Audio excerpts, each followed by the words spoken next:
అసలు రాష్ట్ర విభజన గొడవ ఉండేది కాదు. ఎందుకని రాష్ట్ర విభజన గొడవ జరిగింది? హైదరాబాదు అన్నటువంటి కేంద్రంగా అభివృద్ధి జరగటం, హైదరాబాద్ తప్పించి ఇంకోటేమీ లేకపోవడం, దాంతో ఇతర ప్రాంతాల్లో వచ్చినటువంటి అసంతృప్తి, ఈ అసంతృప్తిని చల్లార్చుకునేటటువంటి క్రమంలో ఆంధ్ర వాళ్ళు మా తెలంగాణ ఆస్తులని దోచేసుకుంటున్నారు, ఇక్కడ సంపాదన అంతా హైదరాబాద్లో సంపాదన అంతా ఆంధ్ర వాళ్ళదే అయింది, ఆస్తులన్నీ వాళ్ళదే అయినాయి అన్నటువంటి ఒక ఫీలింగ్తో.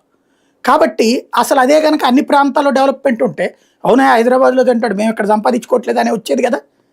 ఈ మాటని ఎందుకు ఫ్లేరప్ చేయగలిగారంటే సంపద కేంద్రీకృతం అవడం వల్ల. ఆ రోజునే సంపద కనుక మిగతా ప్రాంతాలకు కూడా విస్తరించి ఉంటే అసలు ఈ రోజున వివాదమే వచ్చిండేది. తమిళనాడులో ఎందుకని వేరే గొడవలు ఏం రాదు, మాకు ఆ రాష్ట్రం కావాలి ఈ రాష్ట్రం కావాలని ఎందుకు రాదు అంటే, తమిళనాడులో 5-6 ప్రాంతాల్లో డెవలప్మెంట్ ఉంది. ఇప్పుడు చెన్నై ఐటీ హబ్గానే ఉంటే అదే చెన్నైలో ఆటోమొబైల్ ఇండస్ట్రీ ఉంది, మ్యానుఫ్యాక్చరింగ్ సెక్టార్ ఉంది, అలాగే కోయంబత్తూరు మ్యానుఫ్యాక్చరింగ్ సెక్టార్ ఉంది. అక్కడ ఉన్నటువంటి అనేక చోట్ల అనేక మ్యానుఫ్యాక్చరింగ్ సెక్టార్స్కి సంబంధించినటువంటి క్లస్టర్స్ ఉన్నాయి వాళ్ళ వివిధ ప్రాంతాలు, సేలం కావచ్చు అట్లాంటివన్నీ.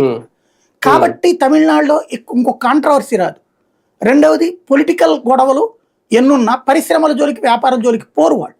ప్రతి వ్యాపారవేత్త పరిశ్రమ అంటే అక్కడ రాజకీయాలు చేసే ప్రతి వ్యాపారస్తుడు ఎమ్మెల్యేలు పారిశ్రామికవేత్తలు వ్యాపారవేత్తలు అయి ఉంటారు. కానీ తాము అధికారంలోకి వచ్చినప్పుడు ఎదుటి వాళ్ళ వ్యాపారం